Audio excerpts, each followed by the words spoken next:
তানিয়া থেকে কি বলছিল জানি, বলছে তুমি এসছো সত্যি, আমি ভাবলাম চোখে ভুল দেখেছি।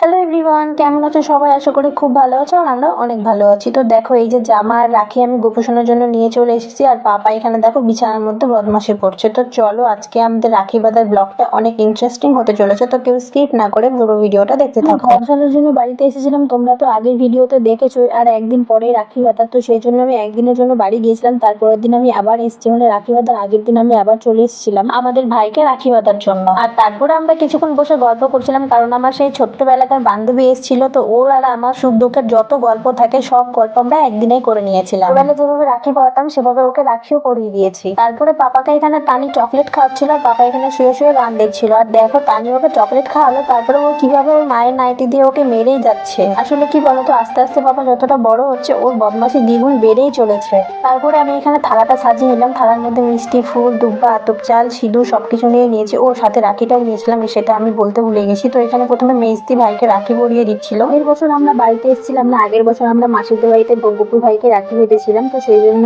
এবার আমরা ভেবেছি যে না, এবার বাড়িতে রাখি বাঁধবো। ওই জন্য দিদিদেরকে ফোন করে বলেছিলাম যে এবার বাড়িই যাবো, কিন্তু দিদি বলেছিল যে না, এবারও মাসির বাড়িতে বাঁধবে। তো আমি বললাম চল, তাহলে একদিন করে থাকাও হবে। কিন্তু বড়দি বলছিল যে না, মাসির বাড়িতে রাখি বাঁধতে, কারণ ওটা শ্রাবণ মাস, ওরা নিরামিষ খেয়েছে, তো সেই জন্য জামাইবাবুর খাওয়ার অসুবিধা হবে। তো সেই জন্য আমাকে বলেছিল যে না, মাসিদের বাড়িতে আসতে। তো ও বাড়ি থেকে রান্না বান্না করে দিয়ে এসছে, জামাইবাবুকে অসুবিধা হবে না, একটা দিনেরই ব্যাপার। দিদি ওইদিকে রাখি বাঁধছে আর আমি এইদিকে পাপাকে নিয়ে খেলা করছিলাম। কিন্তু জানো তো, ওর সাথে খেলতে খেলতে ও না হট করে উঠে গিয়ে আমাকে বালিশ দিয়ে মারতে লাগলো। তবে এরপরে না, আমি ওর হাতে এত জোরে মার খাবো সেটা আমি ভাবতে পারিনি। ও হট করে আমাকে মেরে দিয়েছিল। পাপার হাতে মার খেয়ে আমি চলে গেলাম এখন আমার গপু ভাইকে রাখি পরাতে। জানো তো, আমরা না 3 বোন, আমাদের ভাই নেই। নেই বলবো না, আগে ছিল না, কিন্তু এখন আছে। আগে সেই রকম কাউকে রাখি বাঁধতাম না, ওই রাধা গোবিন্দ মন্দিরে গিয়ে কৃষ্ণ ঠাকুরকে শুধু রাখি বেঁধে আসতাম। আগে সবাই রাখি বাঁধতো, ফেসবুকে হোয়াটসঅ্যাপে স্ট্যাটাস দিত, সেটা দেখে আমার খুবই খারাপ লাগতো যে সবারই দাদা ভাই আছে, অথচ আমার না দাদা আছে না ভাই আছে। কিন্তু এখন আর খারাপ লাগে না, আগের মতো সেই কষ্টটা এখন আর হয় না, কারণ এখন আমাদের কাছে আমাদের গোপাল ভাই আছে। তো আমরা 3 বোন মিলে ঠিক করেছি যে প্রত্যেক বছর রাখি পূর্ণিমাতে আমাদের বাড়িতে এসে আমরা আমাদের গোপু ভাইকে রাখি বেঁধে যাবো। 2023 সালে আমার মা গোপু সোনাকে নিয়ে এসেছিল আমাদের বাড়িতে, তো 2023-এ নিয়ে এসেছিল। 24 আর 25 2 বছর হলো আমাদের ভাইকে আমরা রাখি বাঁধছি।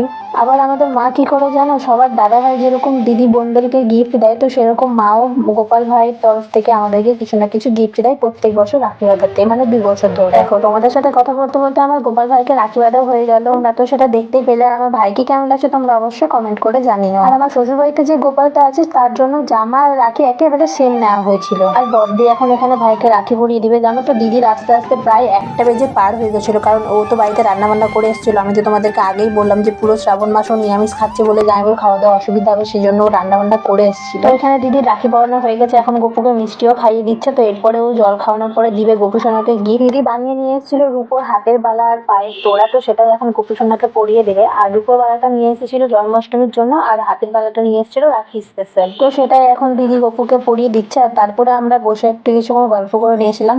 গল্প করতে করতেই দেখি মা হঠাৎ করে কাকিমার হাতে রাখি পরিয়ে দিচ্ছে। এটা দেখে তো আমরা সবাই মিলে অবাক হয়ে গেলাম। তারপরে দিদিও আমাকে রাখি পরিয়ে দিল।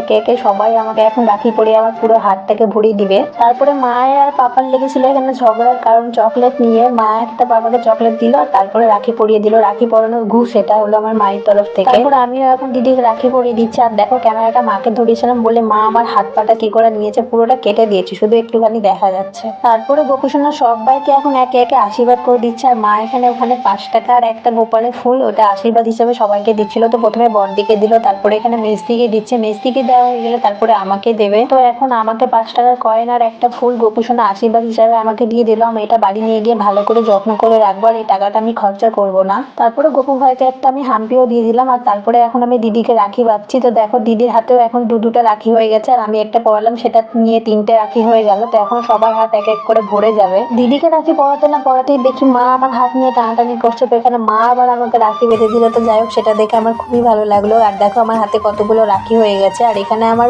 পুচিসোনাও আমাকে রাখি পরিয়ে দিচ্ছে। আর এটা দেখে তো আমার সেই ছোট্টবেলাকার কথা মনে পড়ে গেল। স্কুলে যেতাম যখন, তখন পুরো হাত ভর্তি ভর্তি করে আমি রাখি পরে বাড়ি আসতাম। আর দেখো আমার বোনও আমাকে রাখি পরিয়ে দিল। ওরা এখন বেজে গেছে বিকেল ওই 4টার মতো। তো এখন আমরা তিনজন রেডি হয়ে বেরিয়ে গেছি মলে যাওয়ার জন্য। তো চলে এসেছি আমরা মেট্রোতে এসে এখন আমরা ঘোরাঘুরি শুরু করে দিয়েছি যে কি নিব না নিব। আর দিদি এখানে পাপার জন্য ওই গেঞ্জি টাইপগুলো দেখছিল, কারণ প্রচুর গরম পড়েছে। তো আর এখান থেকে আমরা নিয়েছিলাম 3টে টপ 3জনের জন্য। তো সেটা আমি তোমাদেরকে পরে দেখাবো। বাড়ি গিয়ে ব্যাগ নিয়ে আমরা উঠে গেছিলাম বাসে। আর এখন আমরা চলে যাচ্ছি বাড়ি, কারণ একদিন পরে আমাদেরকে আবার আসতে হবে। তো আজকের মতো টাটা।